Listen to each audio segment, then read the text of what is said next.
Hey, Max here. So, we have the return of the Best Conquest map, and I want to talk about that. I want to talk a little bit about a lot of things, okay?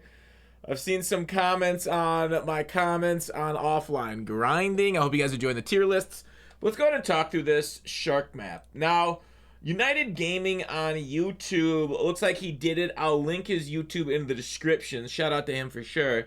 Here are all the packs you get. Now this is it's a pretty good shark map for Shark Week here, so it's a nice one. I'll talk about content on the way and everything, but yeah, I recommend grinding the shark map. Okay, a lot of packs, a lot of value here, and so like when I see things like this is awesome. I think a lot of people don't understand my point about the offline grind. My point is the cards themselves should be auctionable, okay? This is awesome. I love this offline. We got the Extreme coming in a little bit, and I'll talk about that in a second. But along with this, the Extreme program and everything there, cool offline grinds, right? I like it. I really do. I think both online and offline should be rewarded, but the thing about that is the fact that I can't, unless I want to grind offline, get the cards, right? I just want to be able to buy them. I just want to be able to play the game how I want, and then if it's something I don't want to do, use my stubs to get those part of it. Now you'd be like, oh, you got a lot of stubs. Yeah, it's because, like, you know, I invested a lot, and, you know, Cal Ripken, that card gave me a lot of stubs because of how much he's gone up with that. Durability squad.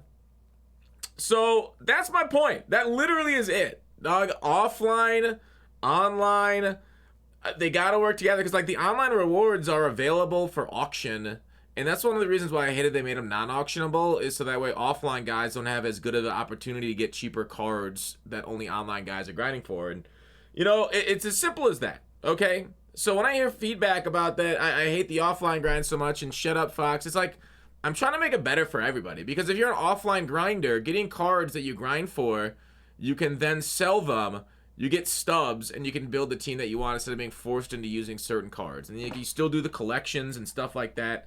So, I don't know. In my mind, and maybe I'm too much towards the free market, that I want everything to be able to be bought and sold, and like, you know, I just think that's more enjoyable for a trading card game where the games are actually, or the cards are actually tradable. Okay? So, anyways, let's talk about Extreme. It's Extreme. Do I recommend doing them? Here, let me show you some of the cards that they have teased. This Twitter X thing's confusing. I'm looking for the Twitter link. It's just a big X now. I'm like, no, I don't want to go to that site. I don't know. It's a meme everywhere.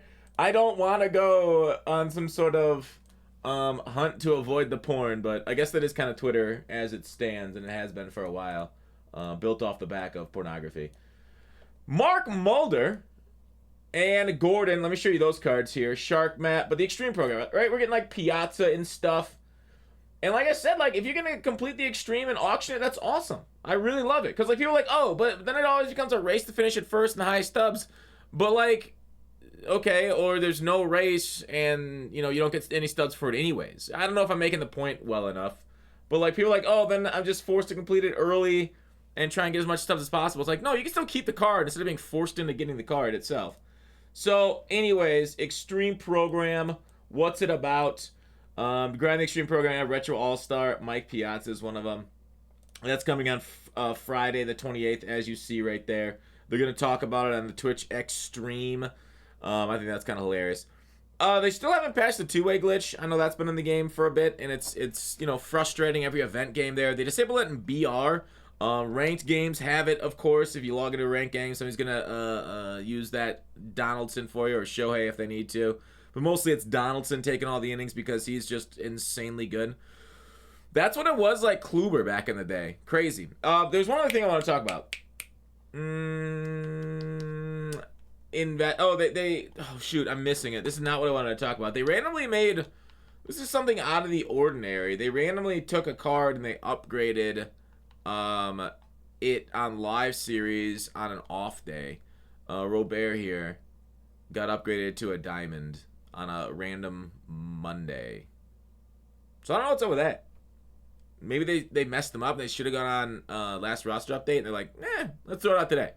So that's some like unusual news. Usually, like a guy just going dimes not that big of a deal, but the fact that it happened on an off day, right? Like getting fired on the off day. How does that even happen?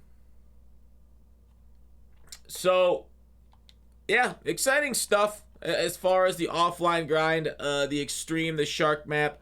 So that should be fun. We'll see what, of course, on the 20th when we get a new map, what's on the way. I miss the old map, so we got more in the future, and more teasing instead of like 4 things that already happened when we get them. And God, I feel like I'm missing something. I'm very frustrated. I think I'll be on Bengal stream tonight to rank infielders. We'll see it on this channel here later. So you don't have to worry about it if you miss the stream. We'll rank the top 10 infielders with Bengal here soon. I should have rolled it down. Anyways, bye.